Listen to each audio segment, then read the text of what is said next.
Today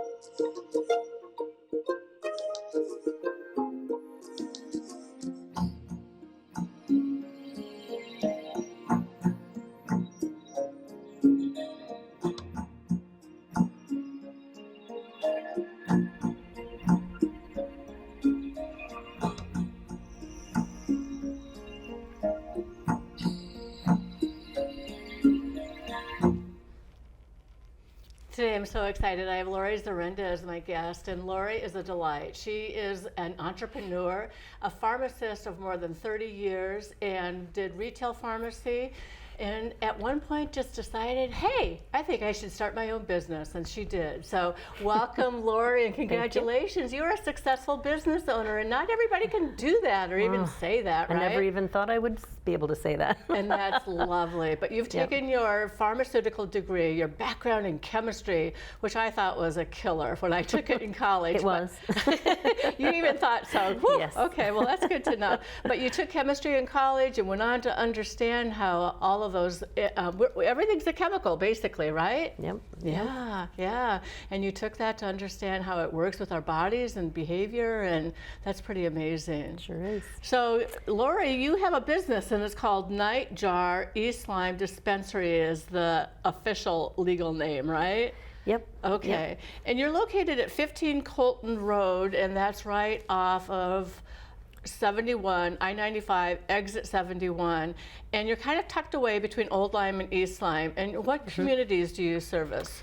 We've seen people from Clinton, Westbrook, because we're a medical dispensary as well as a recreational dispensary. So, and there's not another medical one except between, you'd have to go to Branford or Groton along the shoreline. So we see people from the whole shoreline area. Okay. Yep.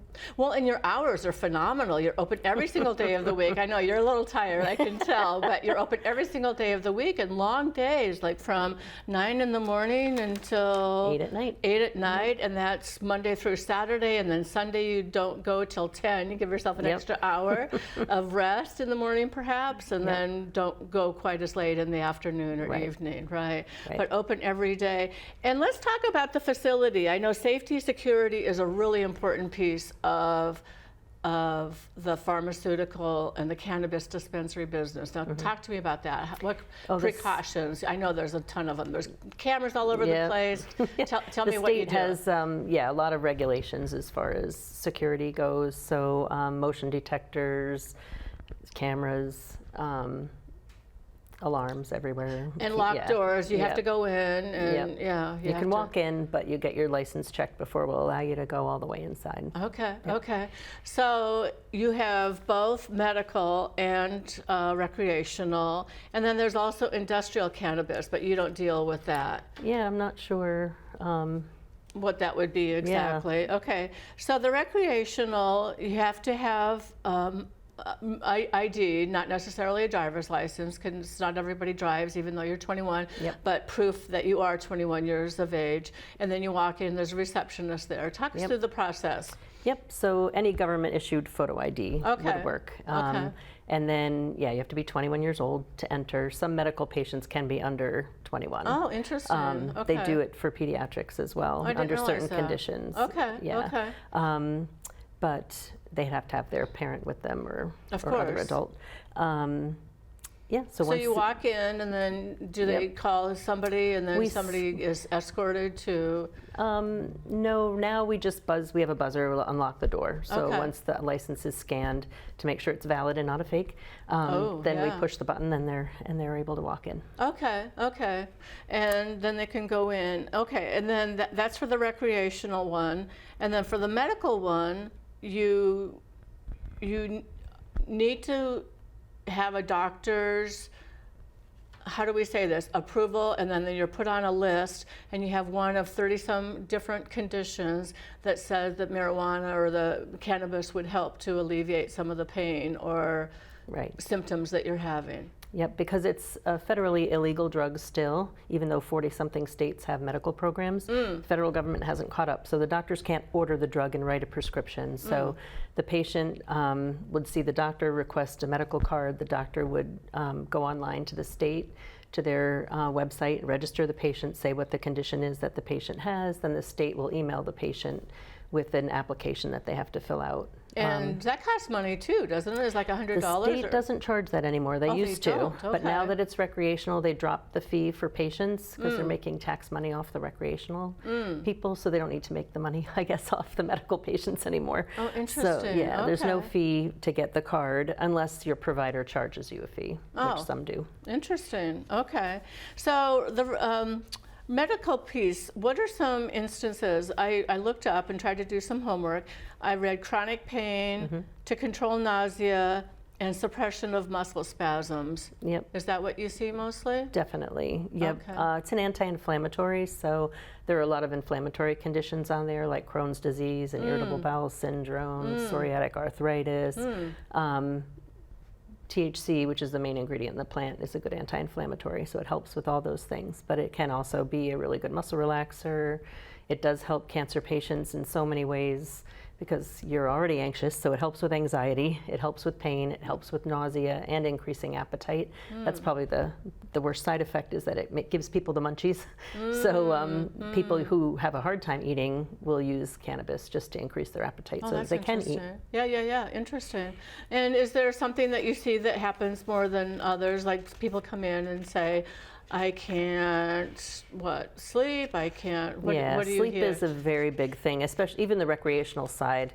People will come in not because they just want to get high, but because they want the medical benefits of the products. So sleep is the number one thing. Insomnia is huge. Even myself, I use it every night to sleep. Do you? Just because ever since menopause, I don't sleep the same, and I think a lot of women feel that way.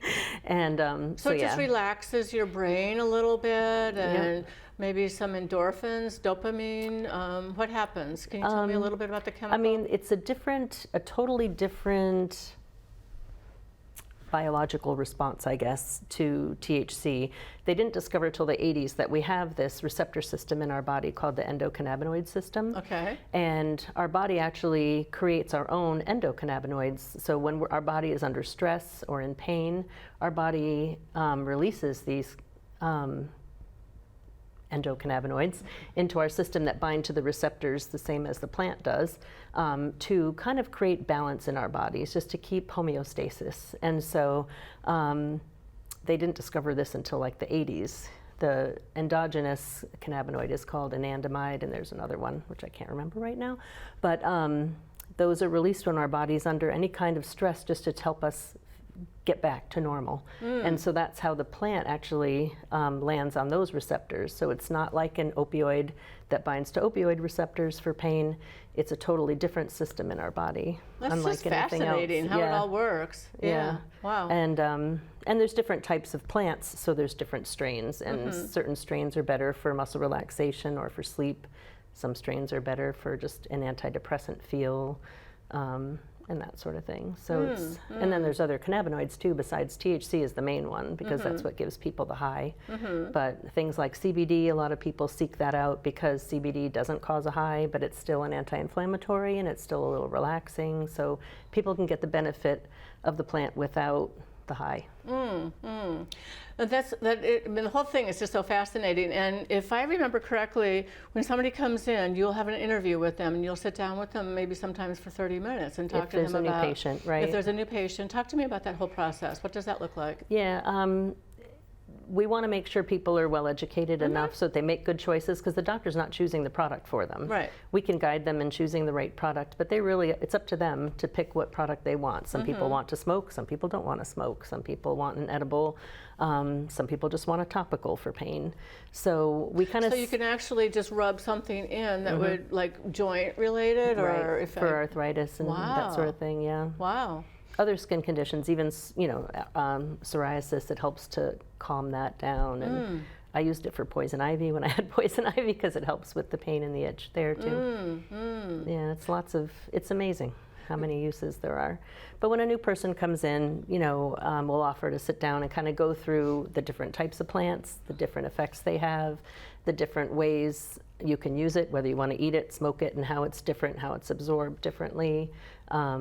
And then people can make a decision about what they want to buy. We kind of talk to them about dosing so that they don't overdo it the first time. A lot of people will, it's a common story you hear all the time. People are used to smoking, and if they've ever tried it, they've smoked it first probably. And when you smoke it, it goes from your lungs to your bloodstream really quickly. So you feel the effects within a few minutes, and it wears off in a couple hours. But when you eat it, digestion just takes much longer. So it could take an hour. But the mistake some people make is they're used to feeling it quickly when they smoke. So when they eat the gummy or the chocolate or whatever they're having, they'll 5 or 10 minutes later be like, well, this isn't working, and I'll take more. And then when it hits them, they've way overdone it. Oh boy. So you can't take it back. So we just try to guide people to dosing it. Start low. Well, then do it at home too. Oh, do it absolutely. in a safe environment. Do it where you're not by yourself. Do it where you're, because you overdo it, you can get real panicky, and it's very scary if you boy. But that's why we tell people to start with 2.5 to 5 milligrams of THC if you're eating it. At the end of the day, it's still a drug. It's still a medicine, right? It's still, Yep.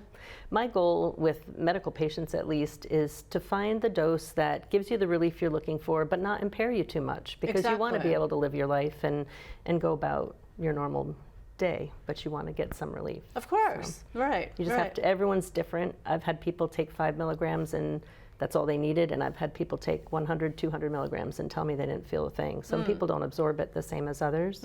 So everyone has to start low, give it. It also lasts 6 or 8 hours when you eat it. So, you're stuck with how you feel for a lot longer when you eat it. So if you do it at night and it takes you a while to absorb it into your system, you'd want it to be semi-cleared through your system so that you could be as sharp as a tack next thing, first thing in the morning, if you had a job that was 8 to 5, right? I don't have any hangover usually when I take it. I take it about an hour before I plan to go to sleep, and then by the time I lay down, it kicks in. It takes about an hour to kick in. Well, and what's more important than sleep? Yeah. Really, right? What's more important? Our bodies need to rest, our brains need to rest. Absolutely. And do you get a good quality rest when you Oh, yeah. You do?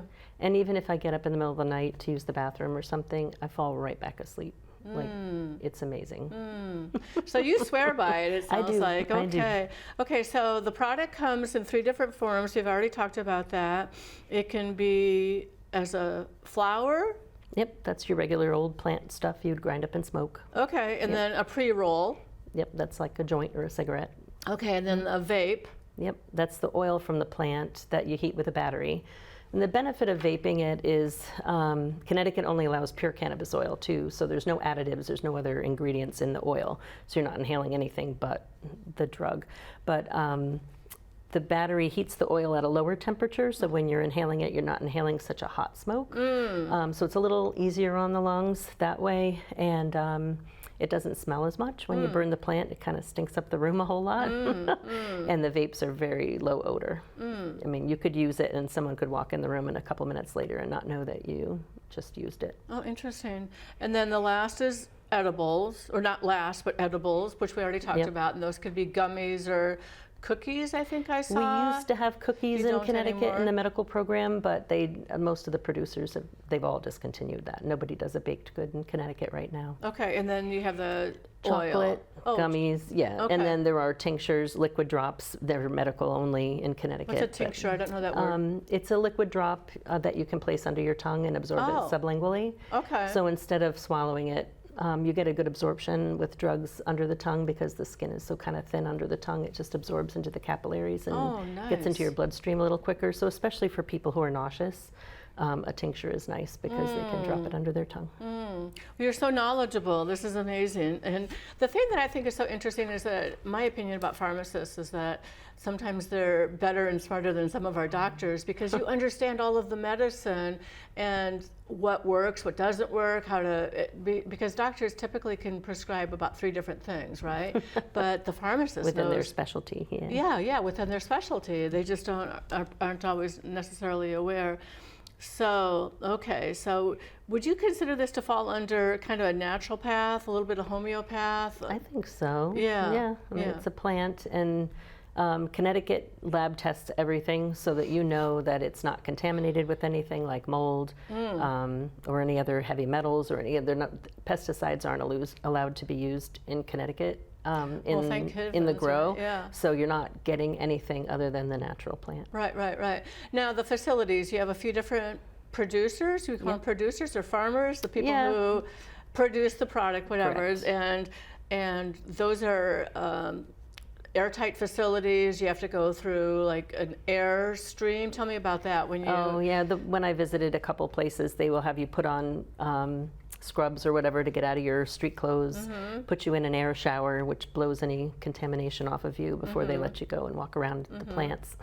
Well, they do their best to keep it, keep the plants nice and free of contamination. And these are all grown in the ground. They're not hydroponic systems. No, everybody is in Connecticut's hydroponic except one or two. Oh, they are hydroponic. That grow in soil. And there's one grower now that grows outdoors Okay. in Connecticut. Okay. So it's evolving. It used to be Strictly just hydroponic. a few Yeah. growers, right? Okay, But it's okay. starting to, they've licensed more now. So. And they have that same security system Oh, yeah. too that's in place, right? Oh yeah. And then are new products being developed all the time? How does that Oh work? yeah.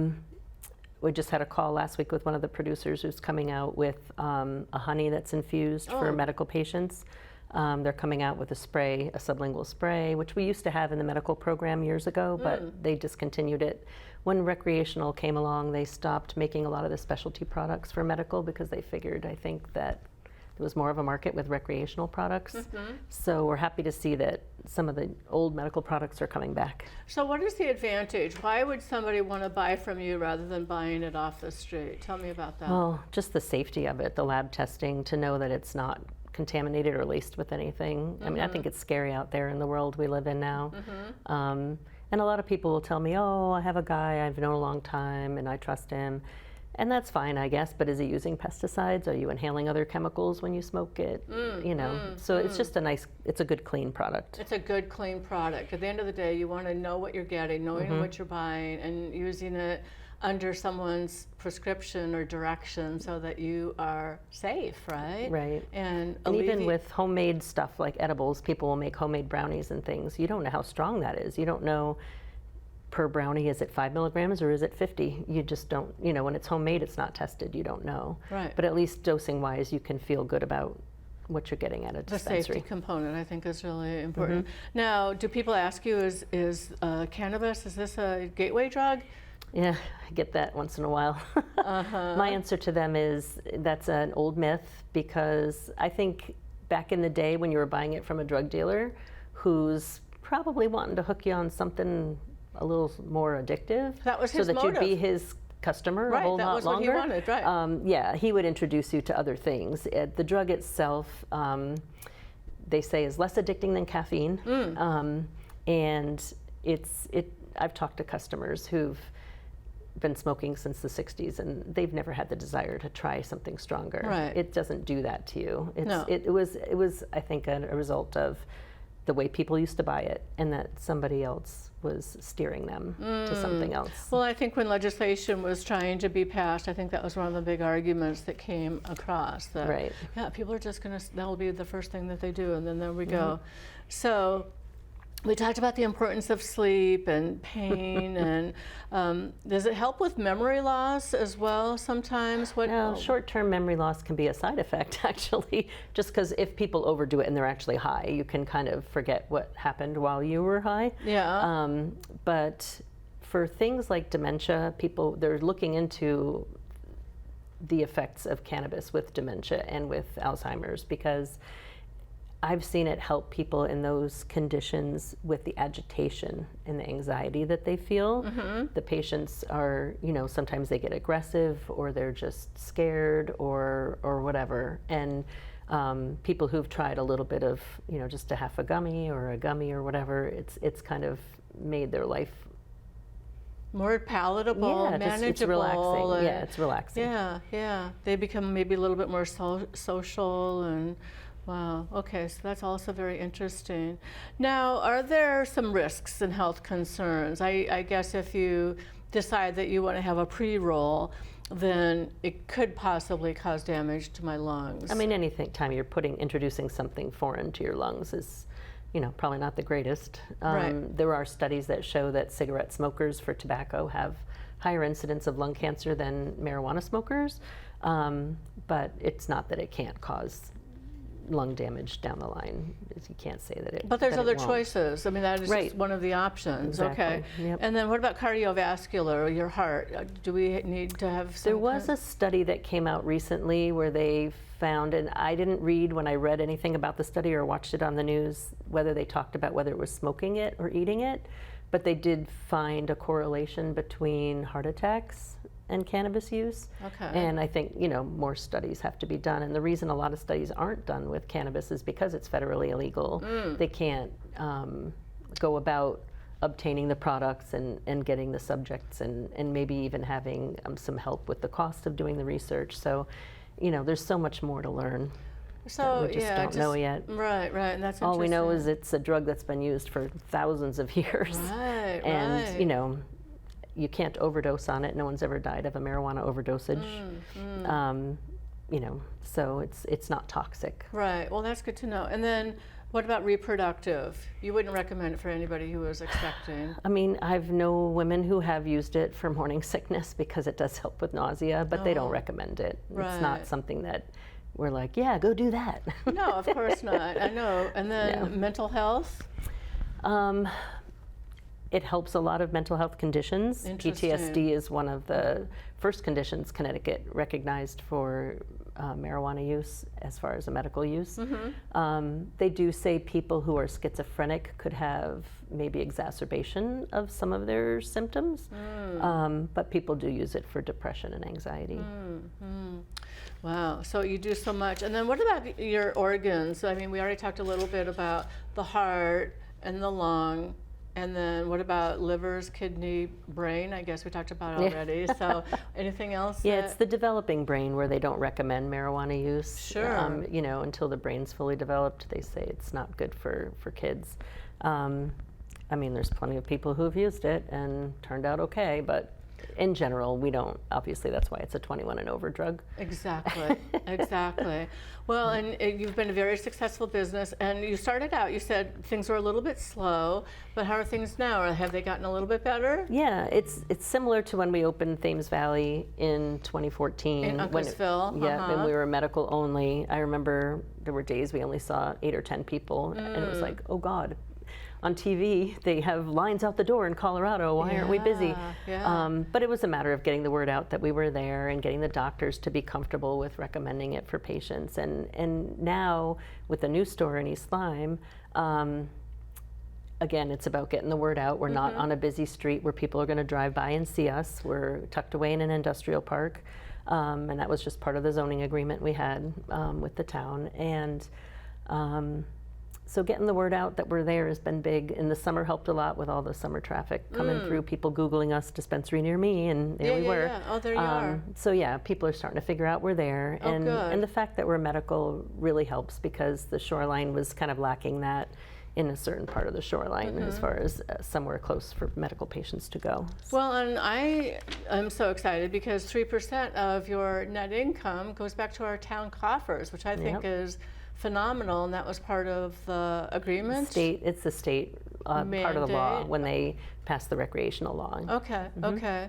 And is there anything, do you have a say, or how does it determine The state that? had certain conditions of where they wanted the towns to spend the money, and I think it was a way too to get the towns to agree to allow the businesses to operate there, because in the beginning, like back in 2014, I had a hard time finding a town that would let us operate. They were just nervous about it for whatever reasons, and so for them to put that in where the state benefits, it's kind of nice because it opened the door for a lot of businesses to be able to open in different places. So No, that's great. So 3% of the money goes back into the town, and I mean, your location is ideal. It's a light industrial area right on Colton Road, which is right off of exit 71, right? Yep. And there's not much else going on over there. Yeah. It's a couple of like construction businesses, the racket club. and the doggy daycare. Yep. Yeah, Yep. that's pretty much it, right? Yep. Yeah, because I've been over there, and it's a beautiful facility. You've done a fabulous Yeah, job. we're proud of it. Yeah. It really is lovely. It's warm and welcoming. And Yep. tell me about how you designed it. Why you set it up like that. Well, I learned a lot in the last, from owning the previous. first store, and then I did work temporarily for Curaleaf, for Zenleaf, while I was kind of waiting for, the new business to get off the ground in the state to get the recreational program going. And so I kind of learned a lot about flow and setup and how you want things to be. And I was hoping to win a license, but it was a lottery and I didn't win the license. So I had to find partners that would want my experience and my property, because I bought the property way back in probably 2020, 2021, hoping that I could do a store there. So I found 3 ladies who have a store in New Jersey, and they were happy to partner with us. And then Patty, who's my son-in-law's mom, is our social equity person, because we are a social equity license, which the state awarded a bunch of those to help people who either grew up or live in areas that were more impacted by the war on drugs to kind of get into the business. Okay. And so there's 5 of us that are partners in our store, and trying to get 5 ladies to agree on paint colors and wallpaper colors was. But you did. But we did it, and it wasn't too bad. And it's lovely. But yeah. People should stop by and go visit, because it's lovely. You did a beautiful job with that. Thank you. So that's really interesting. So when people come in, we wanted, some stores make you order out in the lobby where you can't even ask a question or talk to anyone. And then once your order's placed, then you can come in and pick it up. And some stores order at the counter and you can talk to someone, and we wanted to do both. So we have an island where people can order on their own if they want to be left alone, or they can come to the counter and talk to someone. So we kind of took the best of both worlds. Yeah, kind of a hybrid approach. Okay. Yep. And then it's a cash business, right? But you can use a debit card, but what we have is what we call a cashless ATM. We can't do normal debits, or normal credit cards. So it charges a $3.50 fee like an ATM machine, but instead of getting cash, you're just going to get product. Oh, that's pretty cool. Okay. Do you have any significant stories that people have told you about the use of the cannabis and how it helped them? Oh, so many over the years. Does anything stand out? Like anybody could a couple walk things. again? Yeah. There was that one MS patient, multiple sclerosis, and the first time we met her, she was kind of hobbling in on a walker. And after, some consistent use, she kind of one day came in without the walker and it was like, ta-da! It was kind of cool. That's phenomenal. We had a lady with skin cancer, and she was using the oil directly on the lesions, and as well as doing whatever else the doctor was having her do. And the doctor was really surprised at how quickly it kind of resolved, faster than he thought it would.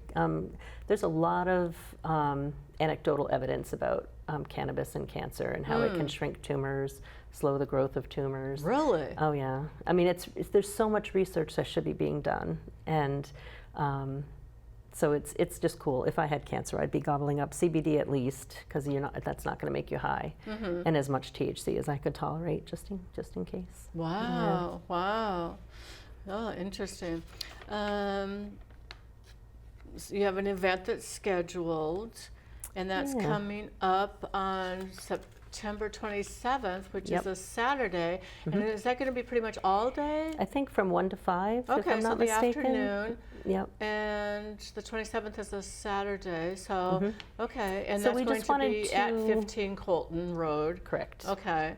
Yep. And we wanted to just kind of highlight some other local businesses and some of our cannabis partners. Some of the producers will be there answering questions about products and things, but we're going to have local artists and vendors, a couple food trucks. fun. Just almost like a farmer's market in a way. kind of just at to your get parking people, lot. Yeah. Yep, just to get people something to do and to highlight some other businesses and to get people to know where we are. Oh, that's great. I love that. And then if people want to get in touch with you, I know you're on LinkedIn, I know you're on Facebook, I know you're all around town running around. Is there any other spot? Well, go to the website. You have a really nice website. Nightjarcannabis.com. Nightjarcannabis.com. And also just Nightjar East Lyme Dispensary, right? So it's licensed, it's safe, it's helpful. It sure is. Right. I mean, yeah, I couldn't even begin to tell you how many different types of issues with people and how much it helps. You know? Well, at the end of the day, don't you feel good that you have helped yeah. to ameliorate, minimize, whatever the word is, to help people to have a better life, have a better day, right? Right. Yeah. Because there's so much stress. Yep. Anything else, Laurie? What did I miss? Good question. I guess if you're interested, it's just to have people talk to their doctors, see how they feel about it. Some doctors are still nervous about it. But if your own doctor would register you for a medical card, it's worth the experiment. And it is an experiment for everyone. Some people do really, really well and find the right thing, and some people it takes them a few tries, and some people, you know, I find rarely, but some do give up and say it's not for me. So it may not be their cup of tea, so that's fine. Yep. Okay. Well, very good. Well, you've been an absolutely delightful guest. Well, Thank you so thanks. much for coming and visiting. And Appreciate it. good luck to you and your continued success in your career. I'm sure it'll be growing and blooming, right? I hope so. Yeah, it's a good word, blooming. Thank you, Laurie. Thank you.